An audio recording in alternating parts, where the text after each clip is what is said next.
It is common among food and beverage establishments that some guests will have a problem with their food and beverage orders.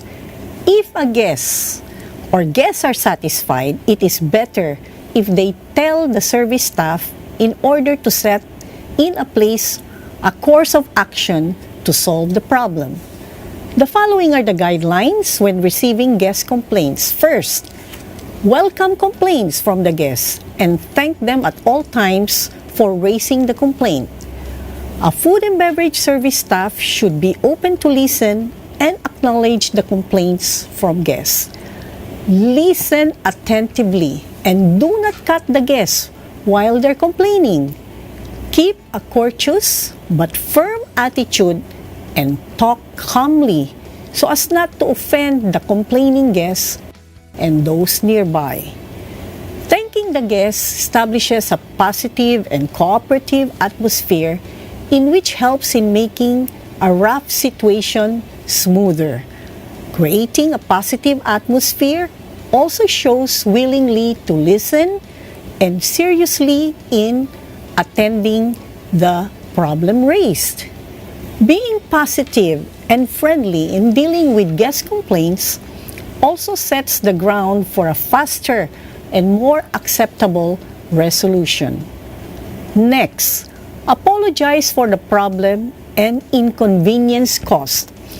Acknowledging the problem and apologizing for it and the inconvenience it caused may have or can go a long way. There are instances when a resolution is not instantly available. During these instances, making the guests know that their complaints are well recognized calms them down while waiting for their concerns to be resolved. Clarifying the details of complaints. Essential to resolving a guest complaint is knowing the nature and details of it.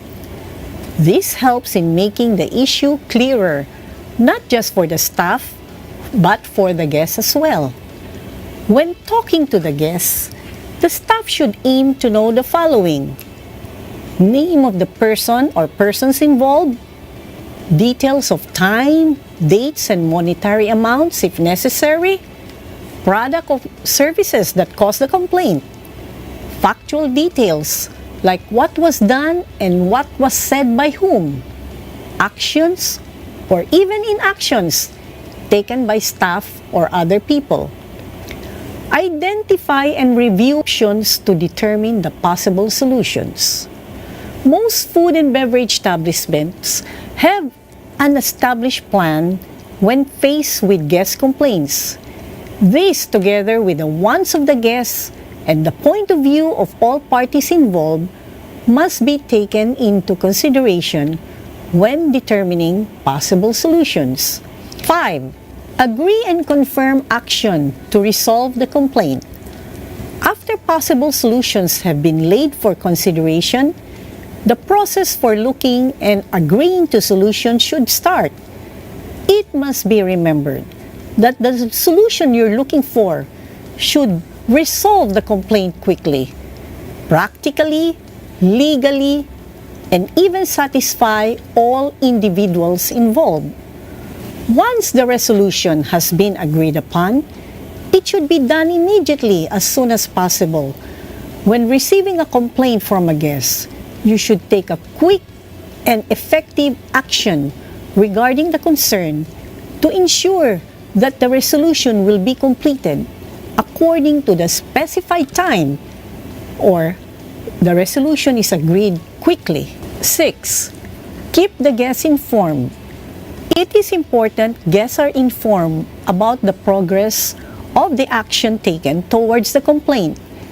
In case there has been or you see a possible delay in the delivery of the solution, you should inform guests and provide a full explanation of the delay. 7. Refer complaints for appropriate action. Resolved and unresolved complaints should be reported to the restaurant manager.